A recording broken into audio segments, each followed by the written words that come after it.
Hello students, आज के video के अंदर हम लोग डिस्कस करने वाले हैं रोटेशनल डायनामिक्स चैप्टर के इंपॉर्टेंट डेरिवेशंस। जिन बच्चों ने throughout the 2 years JEE और नीट का प्रिपरेशन किया है, शायद कहीं ना कहीं वो डेरिवेशन वाले पार्ट पे वीक है। वी विल ट्राई कि आज जो भी महाराष्ट्र बोर्ड के रोटेशनल डायनामिक्स चैप्टर के अंदर जितने भी इंपॉर्टेंट डेरिवेशन है, टफ डेरिवेशन है, उसको आज हम डिस्कस करें इस वीडियो के अंदर। तो चलिए शुरू करते हैं फर्स्ट डेरिवेशन के साथ। माय डियर, फर्स्ट जो क्वेश्चन आता है, फर्स्ट जो डेरिवेशन का क्वेश्चन आता है, that is the question is derive an expression for maximum save speed. किसका है? Maximum save speed on horizontal curved surface, on horizontal curved surface। तो अब ये जो डेरिवेशन है बड़ा ही छोटा सा डेरिवेशन है, सिंपल सा डेरिवेशन है। तो देखते हैं कि क्या इसमें हम कर सकते हैं आगे। देखिए माय डियर, ये रहा एक हॉरिजॉन्टल कर्व्ड सरफेस हमने लिया है।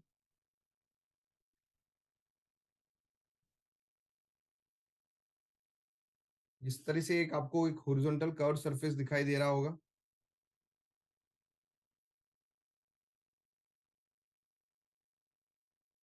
क्लियर है? Everybody getting that horizontal curved surface. और यहां पर एक बॉडी हम ले लेते हैं। This one is the vehicle. Clear है? और ये जो कर्व सरफेस है, इस कर्व सरफेस का सेंटर ये रहा। This is centre. Okay. And ये सेंटर से इस व्हीकल की जो है डिस्टेंस हो गई, तो इसको हम बोल सकते हैं रेडियस ऑफ कर्वेचर। क्या बोल सकते हैं my dear? Radius of curvature. My dear, vehicle का वेट लगेगा वर्टिकली डाउनवर्ड। व्हीकल का वेट लग रहा है कहाँ? Vertically downward. क्लैरिटी आ चुकी है?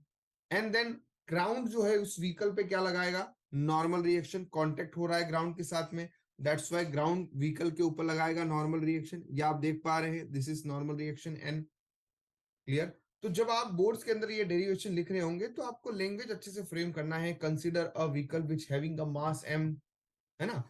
Then it is moving on a horizontal curve surface. Your first line should be like that. Then उसके बाद में आप बोल सकते हैं forces acting on the vehicle.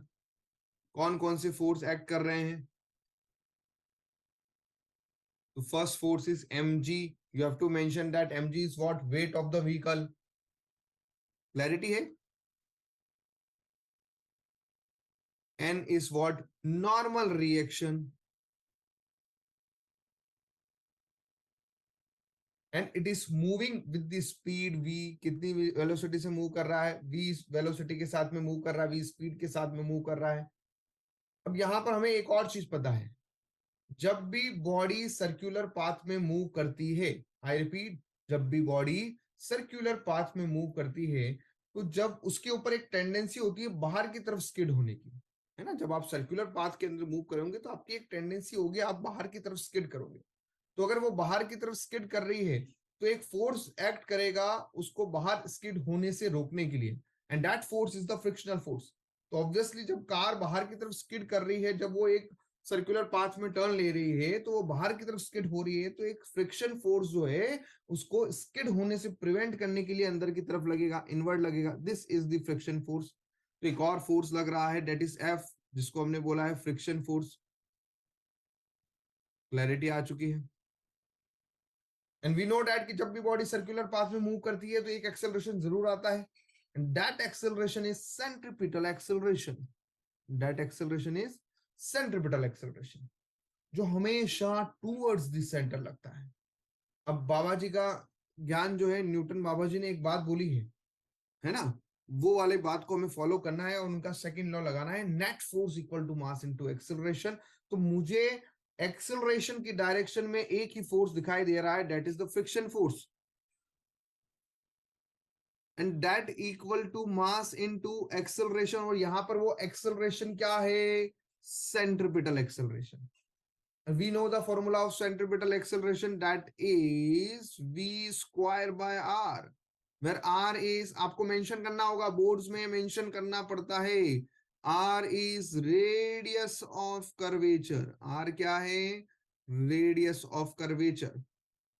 Are you getting my point? तो r यहां पर रेडियस ऑफ कर्वेचर हो जाएगा दोस्त। क्लैरिटी है? तो फ्रिक्शन फोर्स इक्वल टू क्या आ गया है यहाँ पर, मास इनटू सेंट्रीपिटल एक्सेलरेशन आ गया है, और उसको हमने सेंट्रीपिटल एक्सेलरेशन को सब्स्टिट्यूट कर दिया v square by r। Clarity आ गई है? Now this is your first equation. Y direction में देखिए, वाई डायरेक्शन में क्या हो रहा है, वाई डायरेक्शन में यार कार जो है वो ग्राउंड पे तो स्टिक है, इसका मतलब net force in Y direction is zero, है ना? वाई डायरेक्शन में कोई मूवमेंट नहीं है, तो जब वाई डायरेक्शन में कोई मूवमेंट नहीं होगा तो we can say that upward force equal to downward force, and upward force is the normal reaction and downward force is mg। तो this is your equation 2। we know the formula of friction force। friction force का formula होता है mu into an. अब मन में question आएगा, sir आप maximum friction force क्यों लगा रहे हो, मैक्सिमम स्टैटिक फ्रिक्शन फोर्स क्यों लगा रहे हो? क्योंकि हमें स्पीड भी जो चाहिए वो कौन सी चाहिए, मैक्सिमम सेफ स्पीड चाहिए, v की वो मैक्स वैल्यू जिसपे वो कार सेफली उस हॉरिजॉन्टल कर्व सरफेस को ट्रेस कर दे, है ना? अगर हमने इस स्पीड, मैक्सिमम स्पीड से ज्यादा स्पीड को इंक्रीज कर दिया तो ये फ्रिक्शन फोर्स को ओवरकम कर जाएगी and then it will skid. Clarity आ चुकी है यहाँ पे? तो ये एक चीज हमारे को समझ में आ गया है, क्लियर है? तो अब हम क्या करेंगे, इक्वेशन 2 को सब्स्टिट्यूट करेंगे इक्वेशन 1 में, 2 इन इक्वेशन 1, और यहां से हमें मिल जाएगा mu m ji equal to m we square by are, M से एम नहीं रहे और फॉर्मूला मिल गया है v equal to under root of mu r g, where mu is mu s, इसको हम बोल सकते हैं coefficient of static friction, and v is the maximum safe speed, v is the maximum safe speed on a horizontal curve surface. पहला derivation हो चुका है, formula CET के लिए याद रखना है, क्लियर हो गया है? और अगर हो सकता है तो मे बी एमसीक्यू भी आ जाए हमारे उसके अंदर, तो सिंपल फॉर्मूला है v equal to under root of mu r g, where r is the radius of curvature. चलते हैं सेकंड डेरिवेशन की तरफ। आई होप सबने इसका पिक ले लिया होगा या लिख दिया होगा। चलिए तो मूव बढ़ते हैं सेकंड डेरिवेशन की तरफ। दोस्तों डेरिवेशन 2 जो है d2, ये भी सर्कुलर मोशन वाले पार्ट से आता है, जब बॉडी जो है सर्कुलर पाथ में मूव कर रही है, बिल्कुल, है ना? बट वो हॉरिजॉन्टल नहीं है, वो बैंक्ड रोड है। तो ये जो सेकंड डेरिवेशन है वो किसके लिए है, बैंक्ड रोड के लिए। और बैंक्ड रोड में भी कौन सी स्पीड निकालना है, optimum speed,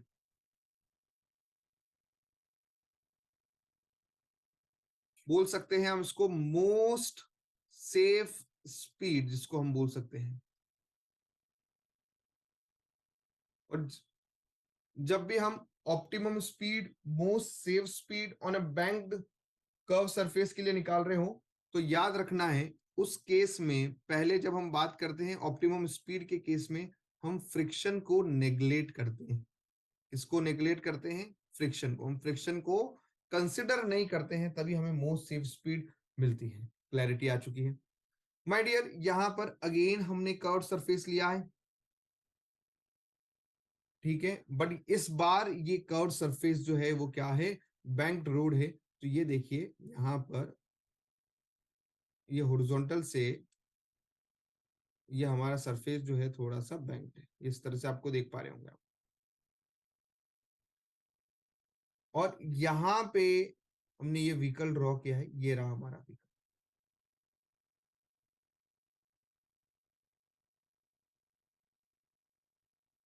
this is your again radius of curvature, इसको हम ले लेते हैं,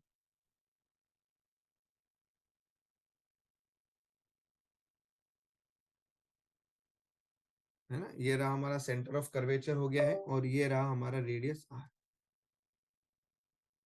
यहां तक क्लैरिटी आ गई है? व्हीकल का वेट लगेगा बच्चों, अगेन वैसा ही बताना है, सेम वही पैटर्न रहना चाहिए डेरिवेशन का। सबसे पहले आपको लिखना है consider a vehicle of mass am moving on horizontal banked surface. पहली लाइन हो गई। पहली लाइन क्या है, consider a vehicle of mass am moving on horizontal banked surface.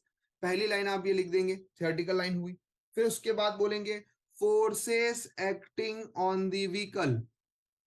क्या बोलना है, forces acting on the vehicle. तो कौन कौन से फोर्सेस एक्ट कर रहे हैं, तो आप बोलोगे कि भाई वेट एक्ट कर रहा है एक वर्टिकली डाउनवर्ड डायरेक्शन में, है ना, वेट एक्ट कर रहा है कौन से डायरेक्शन में, वर्टिकली डाउनवर्ड डायरेक्शन में। कांटेक्ट की वजह से, ये देखो ग्राउंड ये रहा इस बार माय डियर, कांटेक्ट की वजह से लग रहा है नॉर्मल रिएक्शन। यहां पर फ्रिक्शन को दिखाना नहीं है, ऑप्टिमम स्पीड के लिए जा रहे हैं, मोस्ट सेफ स्पीड के लिए जा रहे हैं, फ्रिक्शन लेस सरफेस लेना है। क्लैरिटी आ गई है। चलिए जी, उसके बाद में ये रहा यहाँ थीटा। थीटा क्या है, एंगल ऑफ बैंकिंग, है ना। यहाँ पर फोर्सेस लग रहे हैं, एक तो वेट लग रहा है और दूसरा फोर्स लग रहा है एन, जिसको हम नॉर्मल रिएक्शन भी बोलते हैं। जो जो आपको दिख रहा है सब दिखाते जाइए। उसके बाद में और कौन कौन से, और क्या लग रहा है, एक आर है जिसका मतलब होता है रेडियस ऑफ कर्वेचर। एम आप ऑलरेडी मेंशन कर चुके होंगे, एम का मतलब होता है मास।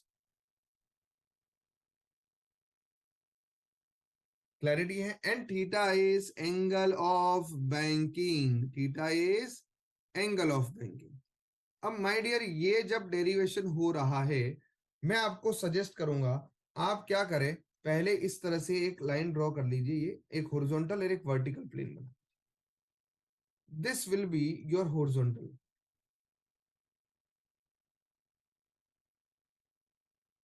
And this will be your vertical. Clarity है।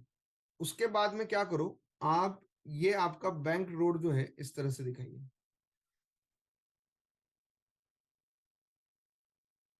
और बैंक रोड कितना एंगल बना रहा, थीटा। तो यहां पर ये एंगल अगर थीटा है तो ये एंगल भी थीटा हो।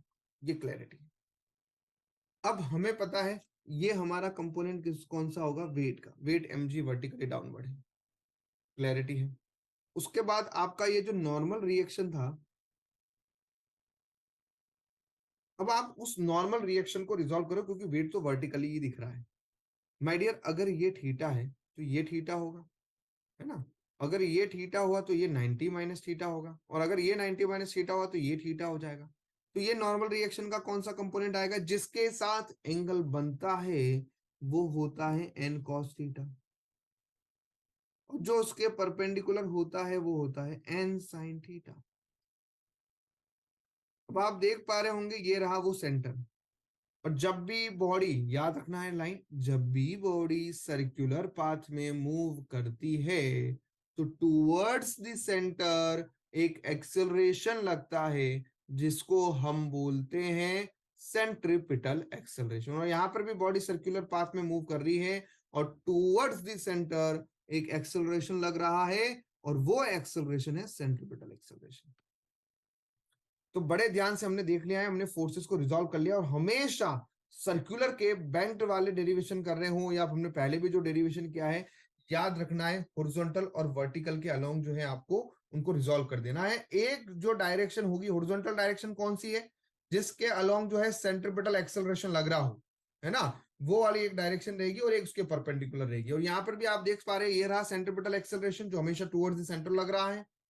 उसकी डायरेक्शन में कौन से फोर्स दिख रहे हैं, मुझे एक इक्वेशन बनती हुई दिखाई दे रही है, देखो एन साइन थीटा, फॉर्मूला बाबा जी का सेकंड लो, net force equal to mass into acceleration. Acceleration की डायरेक्शन में भैया एक ही फोर्स है, that is n sine theta, equal to mass into centripetal acceleration. Centripetal acceleration को मैं लिखेगा v square by r, and that is n sine theta.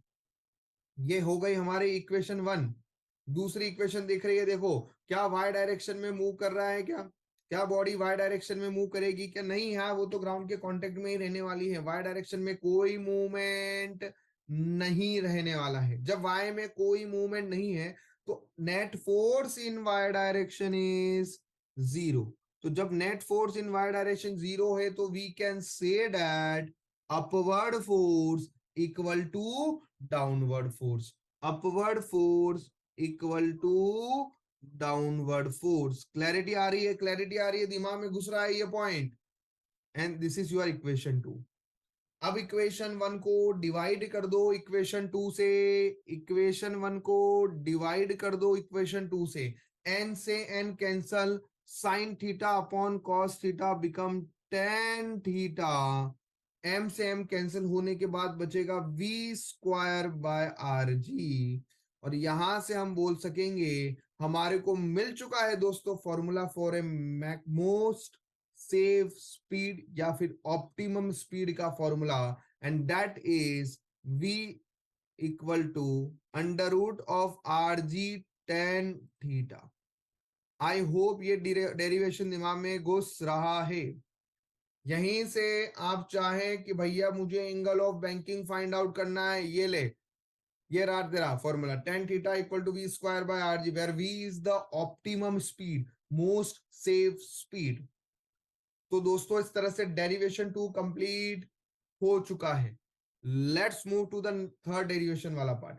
I hope समझ में आ गया होगा, फोटो ले लिया होगा। देखिए जो मैंने बीच में थियरी बोला है वो अपने डेरिवेशन वाले पार्ट में लिखना है, थोड़ा थियरी फ्लेवर चाहिए। No need to read from a precise और एनी बुक, वहां पे बड़ा थियरी है, बड़ा कंफ्यूजन होगा। आप वीडियो देखिए, वीडियो के हिसाब से जो है आप अपने थियरी पॉइंट लिखते जाइए।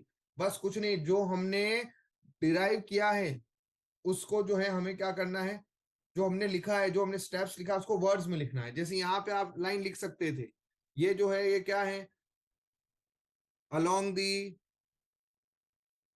horizontal axis, ये बोल दिया। इससे पहले लिख दो सेकंड लाइन पे ऑन वर्टिकल एक्सिस। इस तरह से आप लाइन बनाते जाना है और कुछ नहीं। यहाँ लिखो डिवाइड इक्वेशन 1 एंड 2, इस तरह से लाइन बनाना है और कुछ नहीं। क्लियर? चलिए let's move to the third derivation वाला पार्ट, बड़ा ही अच्छा है। ये भी बहुत बहुत बहुत इंपॉर्टेंट है, most important derivation we are going to do. देखिए अभी जो हमने बैंक रोड से रिलेटेड था, डेरिवेशन 3 जो हम कर रहे हैं ये भी बैंक रोड से ही रिलेटेड है। लेकिन पहले हमने बैंक रोड में क्या निकाला, ऑप्टिमम स्पीड निकाला। अब हम बैंक रोड में क्या निकालने वाले हैं, अपर और लोअर लिमिट क्या निकालने वाले हैं, upper and lower limit of speed. We can say that maximum and minimum limit of speed.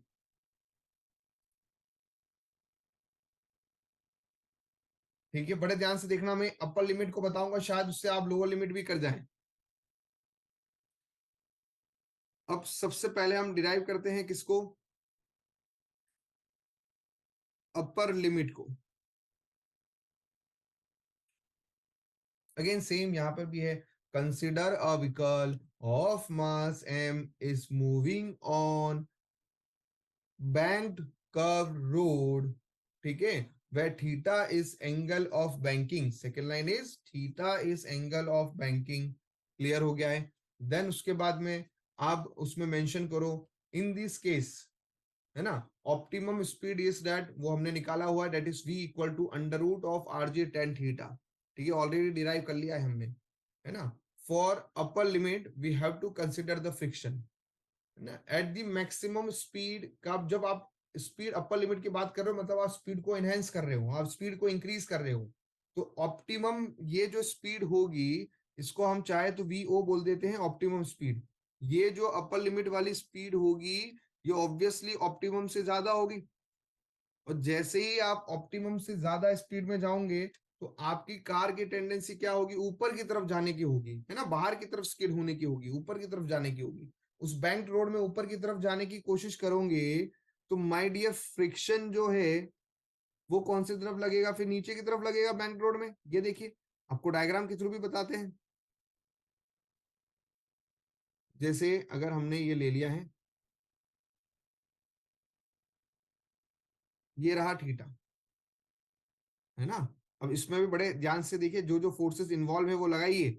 एक फोर्स mg लग रहा है कांटेक्ट की वजह से, कांटेक्ट की वजह से, और क्या लग रहा है, नॉर्मल रिएक्शन।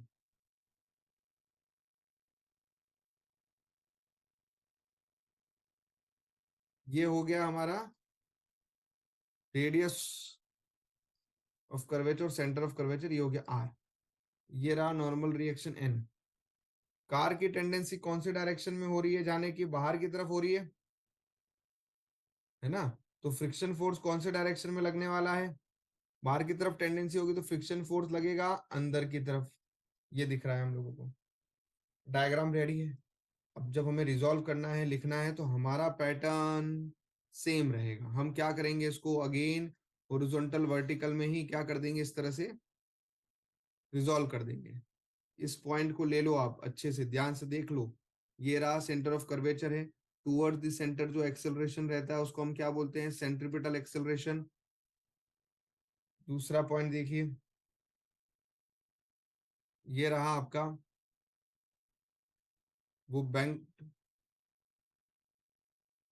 रोड, और ये रहा theta angle of banking. Weight जो लगेगा वो कौन सी डायरेक्शन में लग रहा है, ये देखिए वर्टिकल, ये वर्टिकल है। और वेट तो हमेशा वर्टिकल ही लगता है, ये वर्टिकल लाइन है, ये हॉरिजॉन्टल लाइन है। इस बैंक रोड के परपेंडिकुलर जो है, ये देखिए, ये दिख रहा है, इसके परपेंडिकुलर जो है क्या लगेगा हमारा, नॉर्मल रिएक्शन। नॉर्मल रिएक्शन हमेशा सरफेस के परपेंडिकुलर लगता है। अगर ये थीटा है दोस्तों, तो लास्ट डेरिवेशन में बताया ये थीटा होगा। फ्रिक्शन फोर्स इसमें कहाँ लग रहा है, फ्रिक्शन फोर्स लग रहा है डाउनवर्ड डायरेक्शन में। अपर लिमिट है इसलिए डाउनवर्ड डायरेक्शन में लगेगा। लोअर लिमिट ऑप्टिमम से कम स्पीड में करोगे तो कार नीचे की तरफ स्किड होने लगेगी, उसमें फ्रिक्शन फोर्स को कहाँ लगाना, उसमें फ्रिक्शन फोर्स को लगाना ऊपर की तरफ। याद आ रहा है, अगर लोअर लिमिट में नीचे की तरफ स्किड करेगी तो उसमें फ्रिक्शन फोर्स लगाना ऊपर की तरफ। समझ में आ रहा है नहीं आ रहा है, या आ गया फ्रिक्शन फोर्स नीचे की तरफ, दिमाग में बैठाते जाओ। ये फ्रिक्शन फोर्स नीचे की तरफ आ गया है। अब इसको भी मैं रिजॉल्व कर सकता हूँ यार, ये अगर थीटा है तो ये एंगल थीटा है, तो ये एंगल कौन सा होगा, दिस बिकम, जिसके साथ एंगल बनता है cos theta F cos theta, और ये डाउनवर्ड में जा रहा है, ये क्या होगा, ये देखो फ्रिक्शन फोर्स नीचे जा रहा है तो दोनों ही कंपोनेंट जो है देखो, ये फ्रिक्शन फोर्स इस तरह से नीचे की जा रहा है, तो ये हॉरिजॉन्टल कंपोनेंट आएगा, और नीचे जा रहा है तो वर्टिकल कंपोनेंट डाउनवर्ड डायरेक्शन में आना चाहिए। क्लियर है, this is your F sine theta. Clarity आ चुकी है। अब यहाँ पर एन का एक कंपोनेंट आएगा, ये देखो एन का कंपोनेंट जिसके साथ एंगल बनता है वो कंपोनेंट आ गया है एन कॉस थीटा, और उसके perpendicular n sine theta. I hope अब हम इक्वेशन लिख पाएंगे। देखिए, अब यहाँ इक्वेशन, दो इक्वेशन बन रही है, एक बन रही है along the incline plane, sorry, एक इक्वेशन लिखना है हमें हॉरिजॉन्टल डायरेक्शन में, एक लिखना है वर्टिकल डायरेक्शन में। पहली इक्वेशन हॉरिजॉन्टल में लिखते हैं, क्या हॉरिजॉन्टल में एक्सेलरेशन है, जी हाँ हॉरिजॉन्टल में एक्सेलरेशन है, सेंट्रीपिटल एक्सेलरेशन। एज पर बाबा जी का second law, net force equal to mass into acceleration. Forces in the direction of acceleration are taken as positive. Forces opposite to the direction of acceleration are taken as negative. बच्चा लोग समझ में आ रहा है, तो एक्सेलरेशन के direction में force कौन सा है, एफ कॉस थीटा, इसको लेना पड़ेगा पॉजिटिव। एक्सेलरेशन के अपोजिट में फोर्स कौन सा है, एक्सेलरेशन के डायरेक्शन में ही ये भी, इसको भी लेना पड़ेगा पॉजिटिव, एन साइन थीटा आ गया है। This is your net force in X direction, that equal to mass into centripetal acceleration. F को हम लिख सकते हैं mu N cos theta plus N sine theta. Centripetal acceleration को we can write M we square, और यहाँ पर ये वी कौन सी है, अपर लिमिट, तो वी यू कर लो अपॉन आर। इसमें से मैं एन कॉस थीटा को कॉमन बाहर ले रहा हूं, किसको कॉमन बाहर ले रहा हूं, एन कॉस थीटा को। तो अगर मैं एन कॉस थीटा को कॉमन बाहर लेता हूं तो यहाँ बचेगा mu plus tan theta equal to m v u square by r. इसको इक्वेशन 1 दे देते हैं। फिर दूसरी इक्वेशन लिखेंगे कौन सी, वर्टिकल। वर्टिकल में कौन सी इक्वेशन आ रही है, देखो वर्टिकल में कार जो है वो बैंक रोड पे स्टिक है, तो वाई डायरेक्शन में कोई मूवमेंट नहीं है, वो बैंक रोड के परपेंडिकुलर कोई मूवमेंट होने वाला नहीं है, वाई डायरेक्शन में कोई मूवमेंट होने वाला है नहीं। We can say that net force in Y direction zero है, और जब भी नेट फोर्स जीरो हो वाई डायरेक्शन में, तो हम बोल सकते हैं upward forces equal to downward forces. तो यहाँ अपवर्ड फोर्सेस है n cos theta equal to m g plus f sine theta. अब मैं क्या करता हूँ, एफ साइन थीटा को इधर ले लेता हूँ, तो ये हो जाएगा एन कॉस थीटा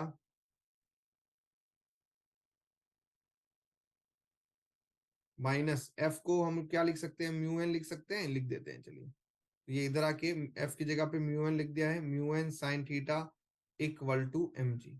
माई फ्रेंड, इसमें से मैं क्या कॉमन निकाल रहा हूँ, एन कॉस थीटा को मैंने कॉमन निकाल दिया है, बचेगा क्या इसके अंदर, again 1 minus mu tan theta and that equal to mg।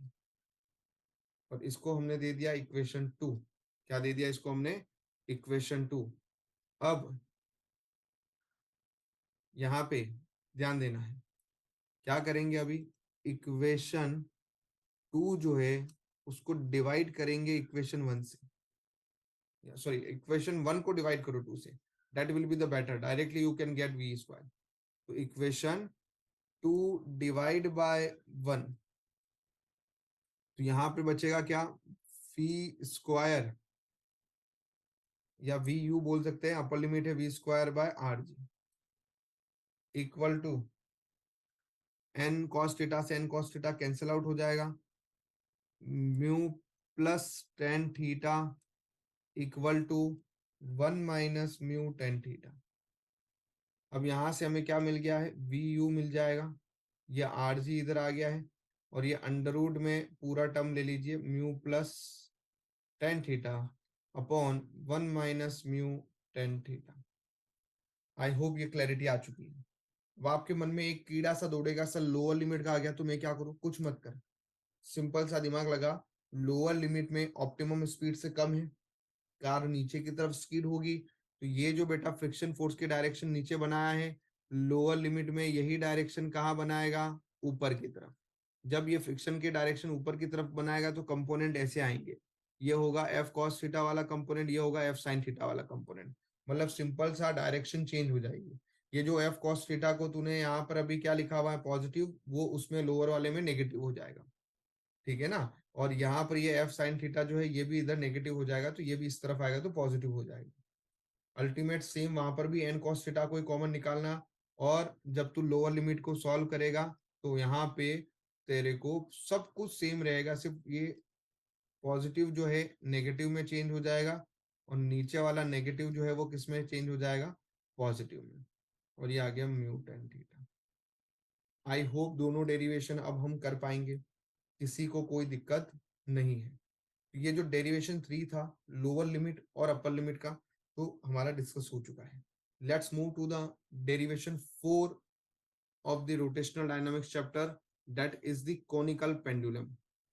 Derivation 4 किसका है? कोनिकल पेंडुलम से रिलेटेड है। अब आप बोलेंगे सर कोनिकल पेंडुलम वाले डेरिवेशन में क्या करना है? वहां पर आपको ओमेगा फाइंड आउट करना है, एंगुलर स्पीड जो है, एंगुलर वेलोसिटी जो है वो फाइंड आउट करना है फॉर कोनिकल पेंडुलम।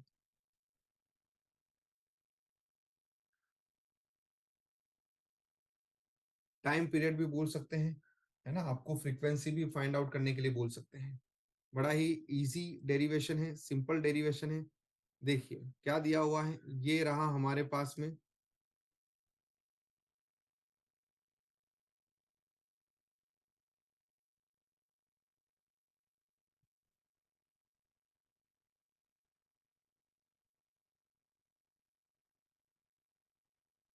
ये सेंटर लाइन है,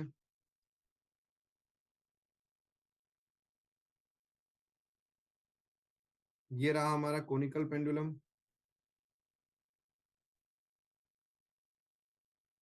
और ये इस तरीके से ये सर्कुलर पाथ को ट्रेस कर रहा है, ठीक है? और ये रहा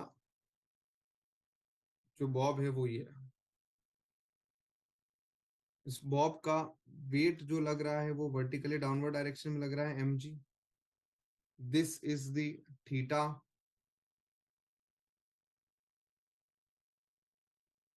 और इस पॉइंट के अबाउट जो है वो सर्कुलर पाथ में मूव कर रहा है। ये इस तरह से आप देख सकते हैं, ये इस तरह से। हमने एक चीज सीखा है इसके डेरिवेशन में, हमेशा एक एक्सिस तो वो लेना है जो टूवर्ड्स दी जो है सेंटर हो, सर्कुलर पाथ के सेंटर की तरफ जो जा रहा हो एक्सिस, ये रहा। टूवर्ड द सेंटर जो एक्सेलरेशन होता है उसको हम सेंट्रिपिटल एक्सेलरेशन बोलते हैं, ये रहा वो सेंटर। और बॉब किससे कनेक्टेड है? स्प्रिंग से कनेक्टेड है, और हमें पता है स्ट्रिंग में, स्ट्रिंग जिधर है टेंशन उधर है, तो स्ट्रिंग की वजह से ये टेंशन लग रहा है इस बॉब पे। अगर ये थीटा एंगल है तो माय डियर ये भी एंगल थीटा होगा, और ये होगा टी कॉस थीटा, जिसके साथ एंगल बनता है वो कॉस कंपोनेंट, और उसके परपेंडिकुलर वाला जो है वो क्या है? साइन कंपोनेंट, बड़े आराम से हमने लिखा है। अब आपको समझ में आ गया होगा, इसमें भी लैंग्वेज का तरीका सेम ही है। A bob of mass m attached with the string is moving in a is attached with the fixed support and moving in a circular path, है ना? And theta is the angle with the vertical. Clear हो गया? That T is the tension due to string on bob, m is the mass of bob. ये आपको starting में introduction लिखना है पूरा। क्लियर हो गया है? और when a body is moving in a circular path, a acceleration is acting on a body, that is a centripetal acceleration which always act towards the center. ये भी आप चाहे तो लाइन लिख सकते हैं। अगेन इसमें भी होरिजोनटल वर्टिकल खेलो। होरिजोनटल में क्या इक्वेशन आएगी? एक्सेलरेशन के डायरेक्शन में जो फोर्स एन साइन थीटा, उसको पॉजिटिव लो, that equal to mass into centripetal acceleration, that is t sine theta equal to mass into centripetal acceleration. को यहाँ पर एक फॉर्मूला तो था वी स्क्वायर बाय आर, ये हम लोग बहुत बार लिख रहे हैं, लेकिन यहाँ हम यूज करेंगे आर ओमेगा स्क्वायर। क्या फॉर्मूला यूज करेंगे? आर ओमेगा स्क्वायर, क्योंकि हमें ओमेगा निकालना है। R omega square, this is equation 1। Clarity आ चुकी है? दूसरा, ये तो हो गया हमारा। इसके बाद नेक्स्ट जो है वो कौन सा? साइन थीटा है।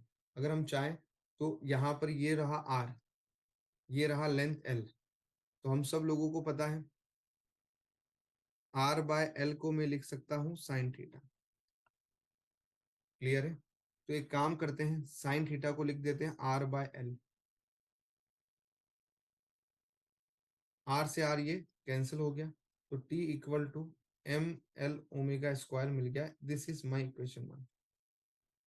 अब वर्टिकल में इक्वेशन लिखते हैं। वर्टिकल में इक्वेशन क्या आ रही है? वर्टिकल में अगेन बॉब का मूवमेंट वर्टिकल डायरेक्शन में हो ही नहीं रहा है, हॉरिजॉन्टल डायरेक्शन में ही हो रहा है ना? हॉरिजॉन्टल में भी वो सर्कुलर पाथ में मूव कर रहा है, वर्टिकल में कोई मोशन नहीं है। तो यहाँ पर हम बोल सकते हैं वर्टिकल में जब कोई मोशन नहीं है तो net force in vertical direction is 0। So upward force equal to downward force. This is equation 2। My dear, equation 1 से टी को यहाँ पे पुट कर देंगे। 1 से जो है यहाँ टी को रख दो, तो आपको क्या मिल गया है? M L omega square cos theta equal to m g. M से एम कैंसल, तो ओमेगा की वैल्यू जो है यहाँ से अगर हम देखें, वो हमें क्या मिलने वाली है? G by L cos theta under root में। और अगर टी चाहिएगा, T equal to 2 pi by omega, तो T equal to 2 pi under root of L cos theta upon G. तो टी क्या है? Time period of conical pendulum. T क्या है? Time period of conical pendulum. T is the time period of conical pendulum. तो अगर conical pendulum का time period पूछा जाए, ओमेगा पूछा जाए, फ्रीक्वेंसी निकालना हो तो भी निकाल सकते हो। N equal to omega by 2 pi कर देना, वहां से frequency of simple pendulum, frequency of conical pendulum भी मिल जाएगा। आई होप ये क्लैरिटी दिमाग में आ गई होगी। आई होप ये समझ में आ गया होगा। चलते हैं एक और डेरिवेशन कोनिकल पेंडुलम के बाद, जो कि है VCM, vertical circular motion.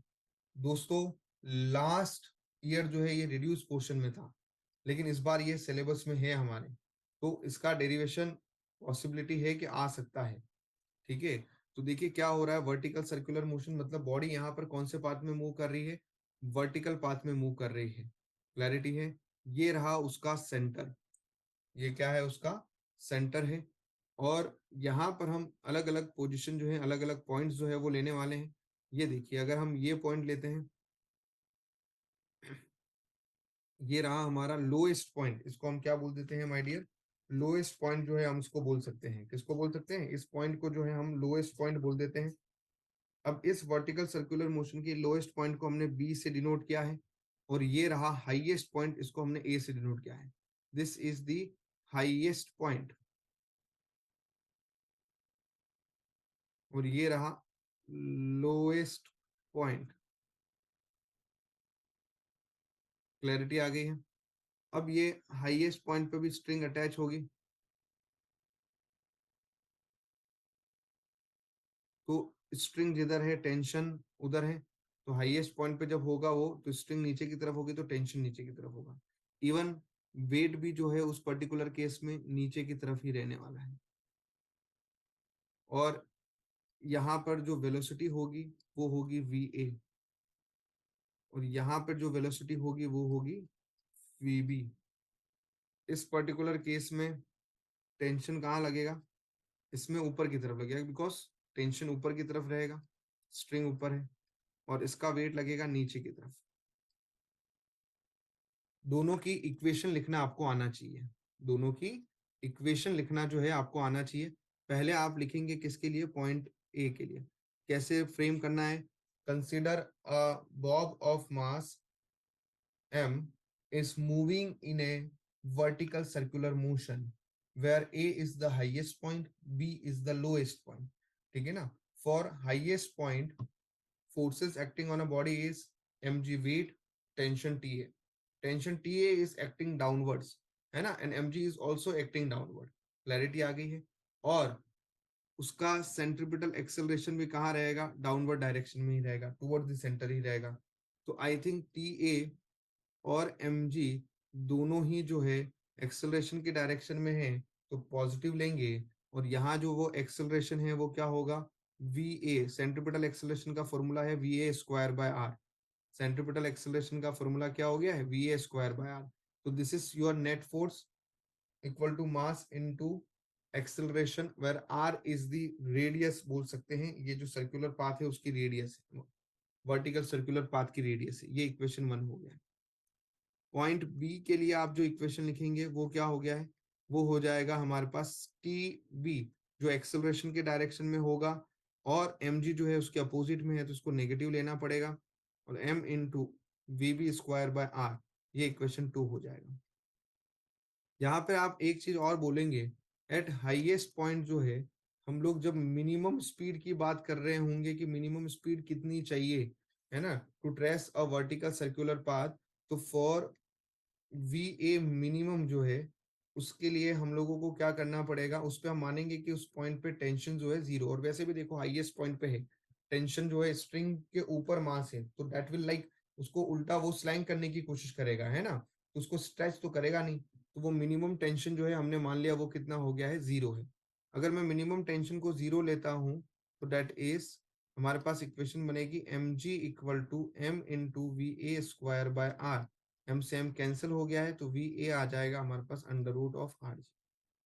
This is your first relation आ गया है। और फिर हम यूज करेंगे एनर्जी कंजर्वेशन। क्या यूज करेंगे, एनर्जी कंजर्वेशन। ये एक और चीज हमें याद रखना है, और एनर्जी कंजर्वेशन का यूज करना है। बाकी कोई भी पॉइंट पे आप लोग जो है स्पीड निकाल सकते हो बाय यूजिंग एनर्जी कंजर्वेशन। जैसे आपको चाहे बी पे निकालना हो चाहे सी पे निकालना हो, मान लीजिए आपको बी पॉइंट पे ही निकालना है, तो आप क्या करेंगे, total energy at B point equal to total energy at A point. तो जब आपको बी पे निकालना है तो आपने अपना रेफरेंस लाइन, क्योंकि B is the lowest as compare to the A, तो आप अपना रेफरेंस लाइन यहाँ पे पुट कर दीजिए बी पे। तो ऑब्वियसली बी पे पोटेंशियल एनर्जी 0 होगी, सिर्फ और सिर्फ वहां पर मिलेगी आपको काइनेटिक एनर्जी। और ए पे आपको सिर्फ और सिर्फ क्या मिलेगी, ए पे पोटेंशियल भी मिलेगी, और वी ए स्पीड है तो काइनेटिक भी रहेगी, और पोटेंशियल एनर्जी होगा एम जी एच। और यहाँ से यहाँ तक की ये जो हाइट है, आई थिंक आप मेरे बात सही, आपको पता लग जाएगा कि रेडियस आर है, इसका भी रेडियस आर है, तो वो डायमीटर के इक्वल होगी। ये जो हाइट होगी ए बी से ए की, वो डायमीटर के इक्वल होगी, and that is equal to 2r plus half m v a का स्क्वायर। एम से एम को हम यहाँ पे कैंसिल, ओ एम को कॉमन निकाल के कैंसिल कर देना है। तो यहाँ से हमें एंड में जब हम वी ए का वैल्यू यहाँ पे पुट करेंगे, we will get that v b equal to under root of 5r g. यहाँ से हमें वो v b under root of 5r g मिल जाएगा। ये एक इंपॉर्टेंट रिलेशन हमने डिराइव किया है। इसके आगे के रिलेशन भी हम डिराइव कर सकते हैं। अगर हमें टेंशन का रेशियो चाहिए, किसका रेशियो चाहिए, टेंशन का रिलेशन चाहिए, लाइक अगर हमें चाहिए t b minus t a चाहिए, तो आप क्या करो, इक्वेशन जो है 2 में से इक्वेशन 1 को जो है वो सब्ट्रैक्ट कर दो, और वहां पर वी ए वी बी का वैल्यू पुट कर दो, you will get that relation. Clear हो गया है।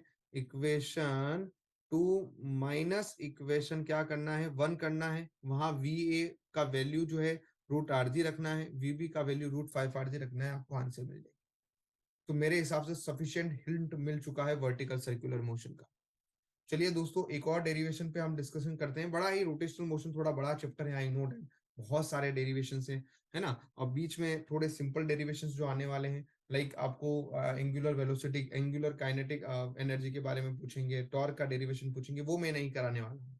मैं अभी आपको एक और इंपॉर्टेंट डेरिवेशन बता रहा हूँ, वो है पैरेलल एक्सिस थ्योरम। कौन सी थ्योरम है वो? Parallel axis theorem. वो है मोमेंट ऑफ इनर्शिया के थ्योरम्स में एक इंपॉर्टेंट डेरिवेशन जो बनता है, वो है पैरेलल एक्सिस थ्योरम, जो आपको ध्यान देना है।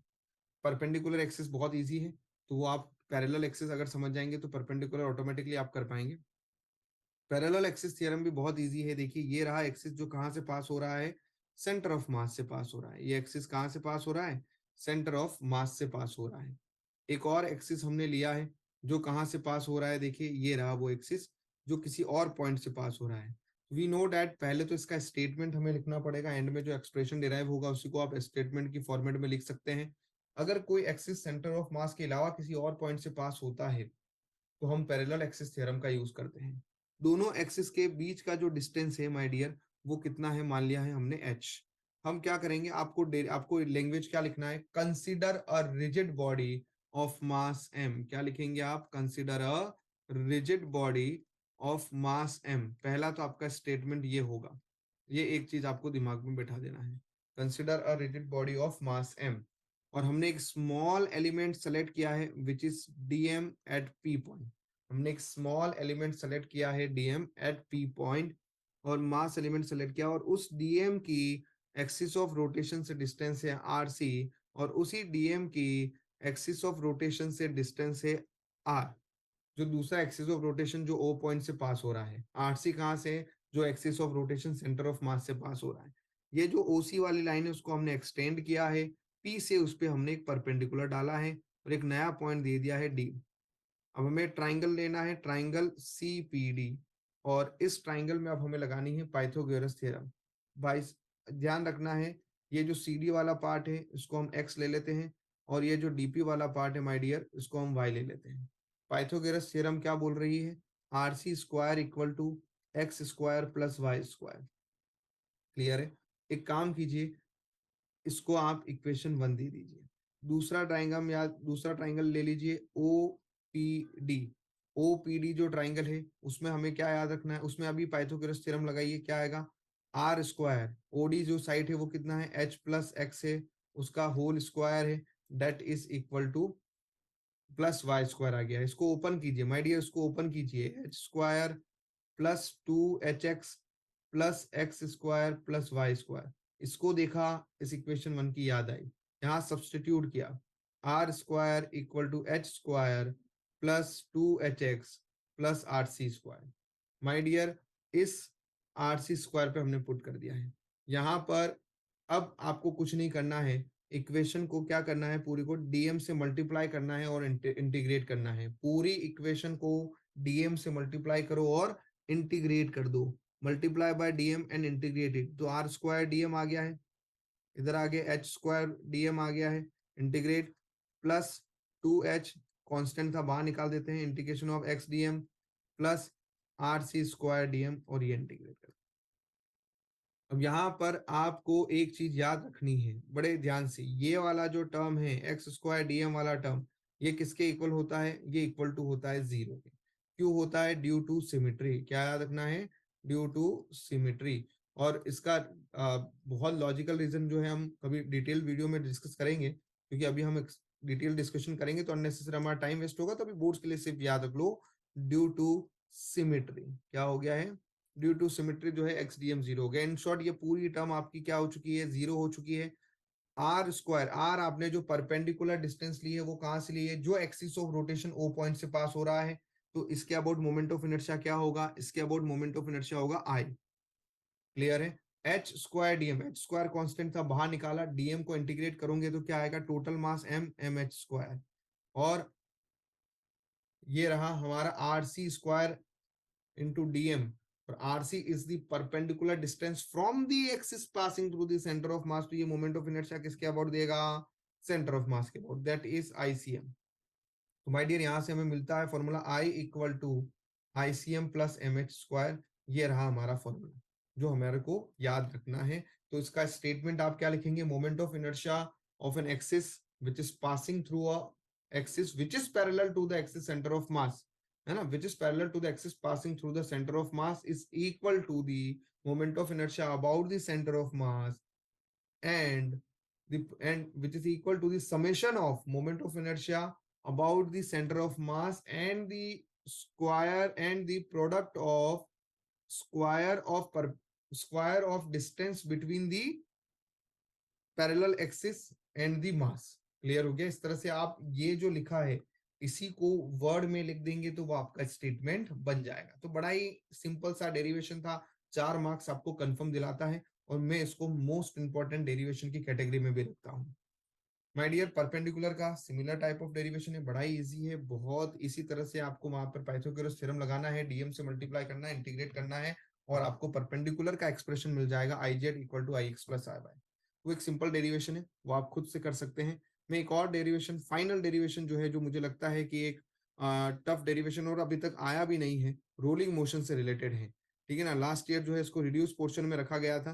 तो माय डियर, रोलिंग मोशन के अंदर जो है लास्ट डेरिवेशन जो हम चैप्टर का डिस्कस कर रहे हैं रोलिंग मोशन से रिलेटेड, उसमें आपको रोलिंग मोशन का जो डेरिवेशन है उस डेरिवेशन के अंदर आपको पूछा जाता है, वो स्पीड v फाइंड आउट करने के लिए बोलते हैं, है ना, कि वो जो हमारा पॉइंट है उस पर स्पीड कितना है वो उसको आपको फाइंड आउट करने के लिए बोलेंगे, v निकालने के लिए बोलेंगे, एक्सेलरेशन निकालने के लिए बोलेंगे। तो ये रही बॉडी, ये रोल होके जा रही है, ये रहा इसका हाईएस्ट पॉइंट, ये रहा लोएस्ट पॉइंट।